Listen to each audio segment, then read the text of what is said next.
Yok, kohumu da düştü. Yazık şahada. Vatan elimen öldü. Hoş gelmişsiniz. Allah cümlenizi etsin.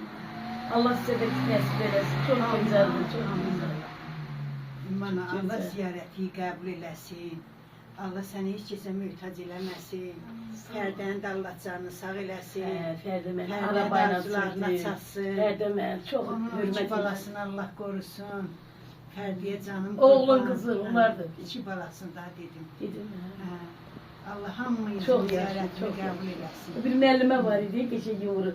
O da beni sürürdü. Metane. Ne güzel adamdı, öyle güzel. Qəşəng. Abşe ne yaşlı, Bahar Hoca da perdeyle qəşəng. o da var. Ne yaşlı o da gitmiş. Bahar Hoca.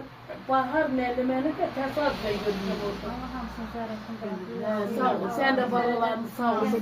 Gün o gün olsun oğlanlarını götü getirir ya. İnşallah. O kadar güzeldi. Öyle bizim grupe. Oğlan Gemzeli'di, Gemzeli'di. Herhalde zaman adamdılar. Melek kim adamdılar, melek. Bu değil burada orada Gemze'de. Allah size de nasip eylesin, o grubuna Sağ ol gelin. Aymana, sağ ol, canın sağ olsun. Allah səni heç kəsə möhtac eləməsin. Öğtaşlı yalan bir şey. Əlin ayağın üstündə arzuna çatasın. Sizi de Allah hiç kesin öğtaş koymasın. Hayatta da şükür edin Allah'a, Allah'ıma şükür edin.